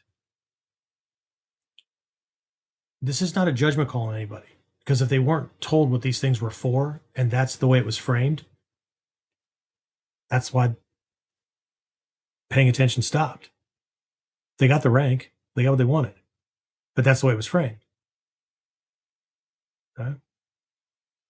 And we're not talking about people that all they care about is the rank, that they say it's about the skills, but it's not. It's about flesh now. And we all know who they are. Okay, you can see them from a mile away, right? Any good teacher can see them. Any good practitioner can see them. Okay, but here's the thing: once observation stops, adaptation dies. Okay, that's why people who have henka, they keep doing those variations. They keep doing those henka in the same conditions, the same way. They've become set techniques. They become habits. They weren't really varying or adapting to the situation as much as when something failed, that's their next backup. Okay, that's why people defend systems that fail them. Okay, that's why they say, but I did everything right and it fell apart. Well, okay, we can think we're adapting, But as long as we have all this control and we can decide how we're moving and we can get our training partner to always throw things the right way, right? Then we're making up what looks like adaptations to the thing. And yes, they're variations, but they're not survival based. They're not based on the conditions that are happening. They're based on what we want to do and what we could do. But they're all still being led with the left brain. And then what ends up happening when left brain takes a vacation because we were actually startled enough to shit our pants. Well, then we can't do the adaptation because we don't have left brain conscious control of it. Right? Again, counterintuitive, right? So, and here's responsibility doesn't end at intent. I intended to, right? I intended for my training to prepare me for this. I intended to. The road to hell is paved with good intention. Okay? Responsibility does not end at intent. It extends through to the final outcome. Okay? You can intend anything. I can intend anything. But karma, causality, cause and effect, always wins. Okay? I can intend to do something, but if my actions carrying out that intent, right, the causes won't produce that thing, or I didn't account for. Let's see, he's a human being with a freaking brain, with a flinch response, so good intentions don't neutralize consequences, right? That's why we control conditions and not outcomes. Specific conditions always produce specific outcomes. If we want something specific, we have to do the things that produce that thing naturally. But things can still happen to derail those outcomes. We'll talk about that in a minute. Okay? Shit doesn't always go as planned. Right? That's why we train. Okay? We train for when things go wrong, not when they go right. And I know you guys get it because you're all enlightened, right? We all get it. That anybody can do anything reasonably well when they're in control. But nin isn't about being in control. It's about making sure that certain things get integrated into the system so that when we're on autopilot, that's what comes out. If we have to think about things when we're doing them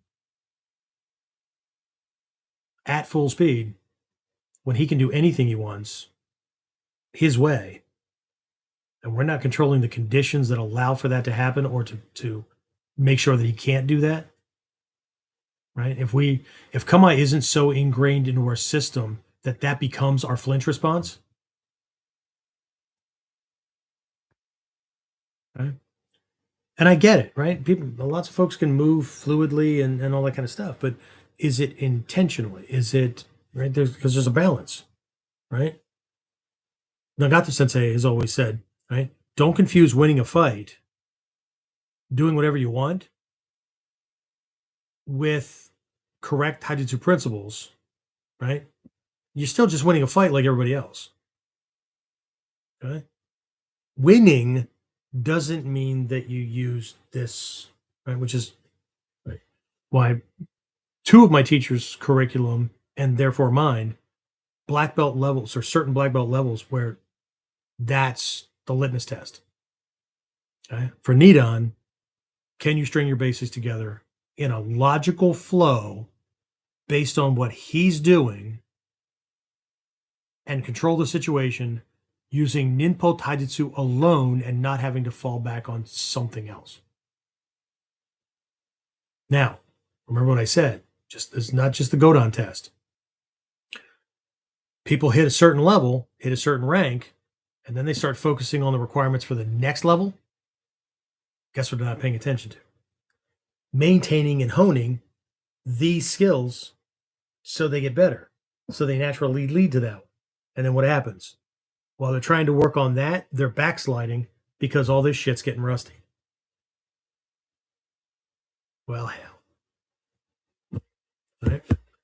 So anyway, I want to get back to Godai, right? I want to talk about it from kind of an anti-identity framework, right? What's really supposed to be used for, right? And how it really can help us maintain options when everything's falling apart around us, okay? When the pressure's on, okay? James, any questions or comments before I keep this in gear? No, nothing right now. Okay, so this is why I begin students with the Godai, with this 5-element framework, okay? Giving them options up front, not teaching them one way to move, but several, okay? Not because that's how I was taught, right? We teachers can fall into that habit of just regurgitating our teachers' words and we doing the same way, whatever, okay? I get it, right? I mean, that's how we were taught, right? But like, are we not thinking about strategically and tactically what it is? So to the point where we can bring in other exercises, other things that will help a student hone that or whatever, and add our contribution to the lineage without either just regurgitating memorized stuff or without just making shit up. It's a fine line, right? It's walking the sword's edge. Okay. But this is why I begin them here. Again, not because it's the way I've been taught, but because it prevents early crystallization. It prevents adopting, only one way of doing things. Okay. When a student learns and gets their head wrapped around that each element is an option, right? It's a way that can be used to solve a situation, right? Well, what does it matter then why I learn it? Okay, well, because each option is conditional. Okay, none of these things are identities. No single element, no single response thing, no single lineage, no single kata, none of them is quote unquote right. But it could be appropriate for what's going on in the moment that shit's happening. Could be, right? The moment one becomes who you are, the moment it becomes your favorite, the moment it becomes your style, the moment it becomes your preferred way of doing things, the others disappear. And so does adaptation. And so does the ability to shift. And so does nin. Right? So a reality, a given situation, the way shit's happening in front of us that time, not just because it looks like another one, not just because I dealt with that with Bob and now it's Frank. No. Okay? It's a different situation. It's similar, but it's not the same. Okay? And reality doesn't negotiate with preference. Okay? It doesn't care what you like. Reality doesn't care what you like. It doesn't care what you prefer. Whatever's going on is what's going on, and that's how we need to handle it. If we have the options. Okay? I just mentioned this in class last week, right? All strategies work when they work. Said a different way, all strategies work until they don't. Well, what the hell does that mean? Well, I don't know. Have you ever seen anybody that was just cocksure about they would jump into any fight, right? Somebody said something, jump off that freaking chair, they go storming across, and they're not quite there yet. Next thing you know, a knife comes out, a person grabs a freaking chair or whatever, and whoa, right? And the whole situation changes. Or a friend or two step in, and now it's a multiple attacker thing. But see, all of their previous experience says, I'm the tough guy, I can take on anybody. Well, now you got anybody's, or now you got somebody with something that's never been in the mix before. So what are we going to do now? Negotiate our way out? Well, if you were a man, you'd fight me fist to fist and put that damn knife down. Yeah, well, if I want to win, I don't think so. Or if I'd just rather you not put your hands on me without you losing bits and pieces. No, I think I'll hold on to this. Okay? But see, that's what I mean by a crystallized identity. Okay, so the Godai framework is a way to train, not just see, but train different options. Okay, if we always do, right, 70% of the Bujinkan lineage's techniques step back into an Ichimonji-like thing to deliver uke nagash. Ichimonji, Seigan, Doko, Bobi, pick one, right? Even if it's Kosei, which is a mid-range Seigan, whatever, okay? Step back, neutralize, come back in. Okay, well, what if there's a freaking wall behind me? What if there's a staircase, up or down, doesn't matter, right? What if I'm pinned between two parked cars? What if I'm shoved into a corner? Well, just do whatever. I get it, okay? But what if we trained with things that preempt what he's doing, or we do this little shifting flanking maneuver, or something that allows me to operate within the conditions that are present effectively, using the principles and concepts that we've learned, and I'm good at them. I don't have any preference. Whatever the situation dictates, cool. I'm like a cat. Not just me, you too, right? Whatever you want is okay with me. I'm good. Okay? That's what we mean by not getting stuck. Okay? No single one of these options, no single one of these lineages, no single one of kata, anything like that is right or appropriate. The moment you decide that it is, you collapse your options. Okay? Now, I understand borrowing one, and we're going to work on this for a while because I don't want to just dabble and then be meh with all of them, right? I want to get good at something, and then I could maybe focus on another one, right? We can do it with a lineage. We can do it with a scroll level within a lineage. We can do it with any one of these things, which is what we do in the pre-black belt levels, right? There's every module focuses on one of these things, certain types of attacks, certain responses, adaptation to that kind of thing. But that doesn't neutralize the ones that we learned before, because they're still available. They should be getting better and better as well. We just happen to be focusing on this one particular element primarily, but that doesn't make the other ones go away. Okay? So again, none of them is right. But again, just like I said before, it could be appropriate for what's going on. Okay? What we don't want to do is have them just get stuck, right? That's how that just turns it into a style-based thing. Right? I shared a video that somebody posted the other day that had an Aikido master that agreed to fight with an MMA guy. And within seconds, MMA guys bouncing around and stuff like that, the Aikido guy is bouncing too, doing the same kind of thing from a base that is not Aikido. So years of training, focus, control, that kind of shit, right out the window. Okay? And so there's lots of ways we can look at this. I'm just focusing on the Godai for this particular thing, right? So the Godai, this framework, right, isn't about choosing the right answer, right?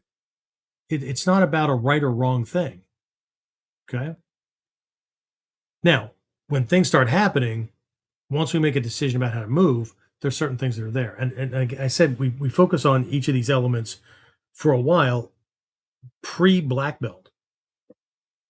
But in the black belt levels, we recognize that all of the elements are operating in every single technique, because every single technique has stability, earth, and structure, right? Has fluid, timing, rhythm, that kind of thing. Best timing to catch him, best time to move, that kind of thing. That's water, right? And adaptability, right?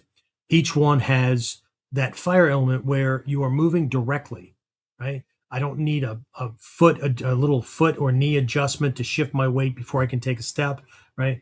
I can move one side of my body. The whole thing moves at the same time, right? And I can move when I need to move. There's no preparatory movement. There's no getting around to getting ready. Nothing like that, right? Wind is about evasion. Anytime we're slippery and using evasion and trapping and things like that, that's the wind element. void thinking, communicating, whether it's body language, processing, observing, right? Zanshin, right? Awareness, and being able to prioritize what I should be paying attention to. They're all going on at the same time. So students have to be good at that so we can bridge into the Gogyo and look at strategic operation and control and look at the big picture of the scenario to understand where we are and where it's going to go next. And so do I feed that and force it there faster before he can be ready for it? Or do I understand the destructive cycle so that to prevent him from getting to this next stage where he'll be in an even stronger position, cut that off using a specific type of strategy, right? Again, the physical becomes less and less important because we become tacticians, we become strategists, right? But that, again, that's only a stage as well. But again, this is not about choosing the right answer, right? I say this all the time, right? This is another way to train ourselves and to keep it about keeping options alive when pressure collapses certainty. Everybody wants certainty. I get it. Everybody they want to learn that best martial art. They want to learn that best system. I get it. But why? Because they want guarantees.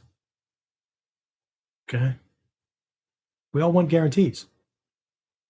Right? That's why we buy shit with guarantees. Like it's never going to break. They gave me a guarantee. If it breaks, they replace it. Yeah. You know what? I've had guarantees in my life as well. Matter of fact, when the house was rebuilt after the fire, okay, 3rd floor, heating and air conditioning units, right? Those things that are attached to the walls. And there's an outside unit and all that kind of stuff.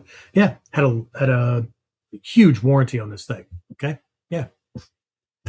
Had a problem, called up, company's out of business. You know what that warranty's worth now? Nothing. Okay, so, but we all want it, right? Want insurance or whatever. Okay, but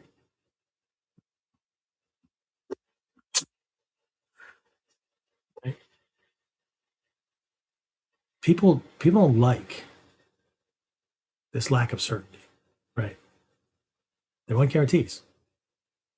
But one of the hardest lessons my teachers drilled into me decades ago in Mikyo and in Ninpo was this: there are no guarantees. We weren't born and then a warranty popped out. I don't think mom would like that very much, but anyway, right? There are no guarantees. Okay? There's no guarantee how long we're going to live, right? No guarantee what we're going to die of. There's nothing. Okay? There's no guarantees. Not in technique, not in strategy, not in life. Okay? It's one of the hardest lessons I got. Okay? There's no forever happiness. It's life. Going to have good days, going to have bad days. Going to have good parts of a day, going to have bad parts of a day, right? Are we going to make that bad part of a day turn into a fucking bad day or a bad week or whatever? Well, that's not, anyway, right? So no guarantees, okay? The only thing that actually governs outcomes is causality, right? Cause and effect. What you do, in what conditions, with what constraints, and what follows from that. And the moment you start training as if certainty exists, you stop training for reality as it is.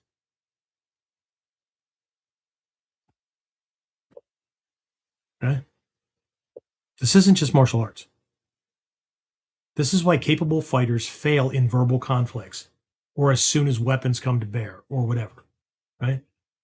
This is why people buy insurance and security cameras without actually having security procedures in their home, as though like the cameras are automatically going to deter somebody from breaking in. It's why leaders concerned about workplace violence and protecting their people, their assets, their asses, their personal reputation collapse under pressure when their zero tolerance policy didn't stop it. It's why parents repeat patterns they swore they'd avoid. Not going to be like my parents. Okay? Right? They learned or came to believe, right, that there's only one mode, one approach, that only one thing is necessary. And then they end up defending that as an identity. And then when conditions changed, it required something else, they had nothing else. Right? So options exist to be selected, not defended. Okay?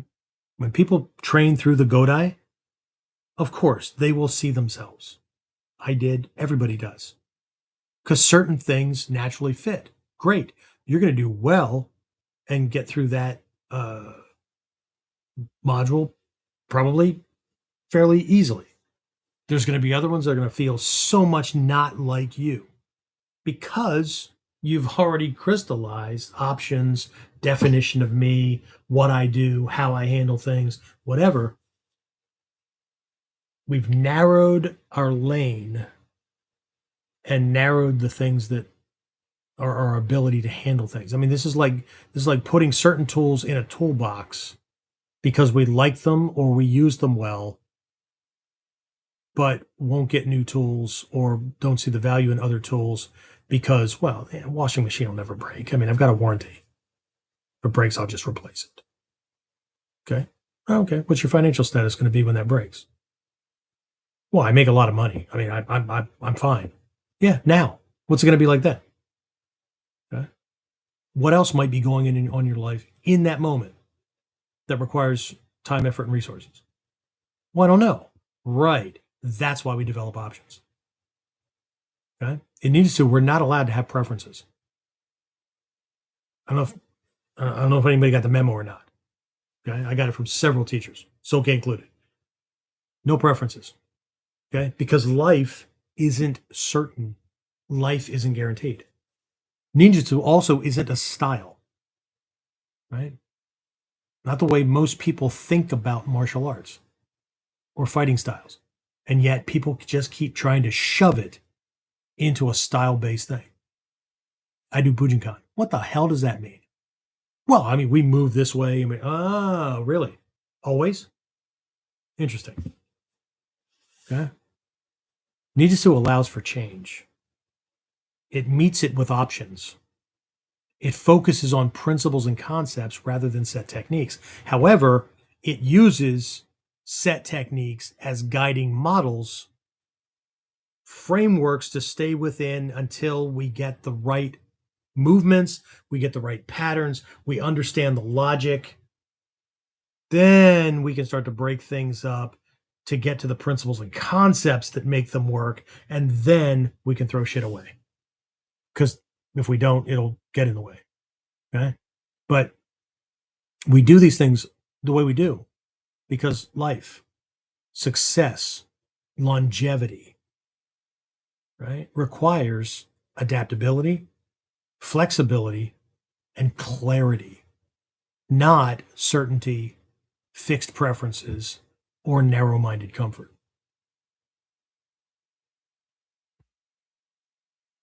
Okay, so the point of all this is to develop kind of a sense of, it's a refusal to bet survival on one answer, right? That's why I titled this episode, right? The one style fits all fallacy, right? If you take nothing else from this discussion, take this. Preparedness is not confidence in one answer. It's refusal to bet survival on a single solution. Okay? The Godai isn't a belief system. Regardless of all the frickin' arguments and people choosing to believe in it, not believe in it, believe it's valuable, not value. You can have beliefs in one hand and shit in the other, and this is more valuable because it can be used as fertilizer. This is nothing but an opinion. Okay? It'll get me through certain things, but It's the easiest one to fail because beliefs don't require evidence. Anybody can believe anything at any time. Doesn't make it true. Okay? So Godai is not a belief system. It's a safeguard against certainty. It arms us with options so that we stand a greater chance of surviving, right? Of walking away, breathing, right? Because we weren't stuck in one place and then hoping, right? What's that old saying? If all you have is a hammer, then every problem is a nail, because it has to be, right? This safeguards against certainty, and certainty is what gets people hurt, right? It's what causes relationship failures. It what causes arguments and shit, right? Well, I thought you were going to say this, or you always do that. I thought you were going to do it, and then they don't, right? But then we're going to blame them because they didn't do what I assumed they would do. Because I need certainty, right? I need everybody to act the way I need them to act so that I don't have to think as much. Right? I know that, again, it's not you guys, but this is stuff that students need to hear. This is stuff that training partners need to hear. This is what NIN is about. Persevering and enduring in the face of no guarantees and no certainty. So we need to pay attention. We need to be adaptable. But we're not going to be adaptable just because we're going to be adaptable. The hell is that? I'm going to adapt. I'm going to adapt driving down the road. I'm going to use. I'm going to use different speeds. I'm going to use different steering things and all that kind of stuff. Just because I'm going to do it. No, we do it because the road, the speed limits, other traffic on the road or whatever requires due diligence and adapting to the flow and laws and stuff like that. But people tend to train as though they'll just make it work. We'll cross that bridge when we get there. Okay. So when the problem arrives, that's when I'll start training. That's when I'll start working the other options. Nope. In that moment, what we have is what we have. Okay. And this is why my students start with the Godai 5 elements, right? As options. So they don't get stuck trying to make a fixed style or a set preference or a favorite technique or method, whatever, right? Work in a situation it's not designed for. Okay. So look, we're all grown-ups. Okay.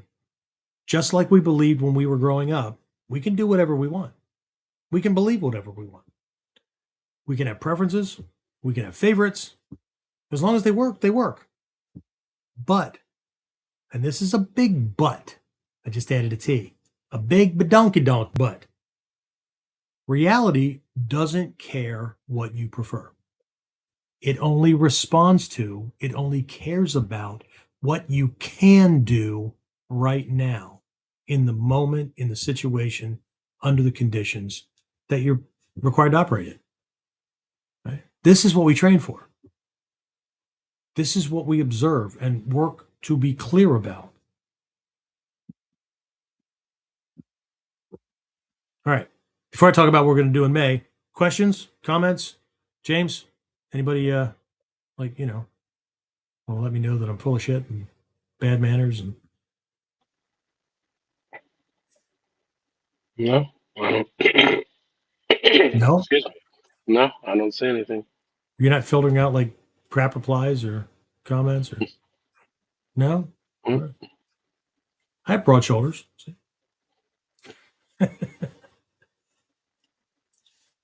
Okay, so May, the registration page and all that kind of stuff will be up soon. Bring up my calendar here because I just have this stuff in my head. Trin, correct me if I am wrong. Let's see.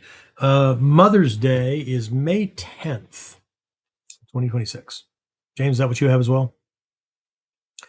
Monday, Correct. May 11th. Me and a group of students are heading to Japan.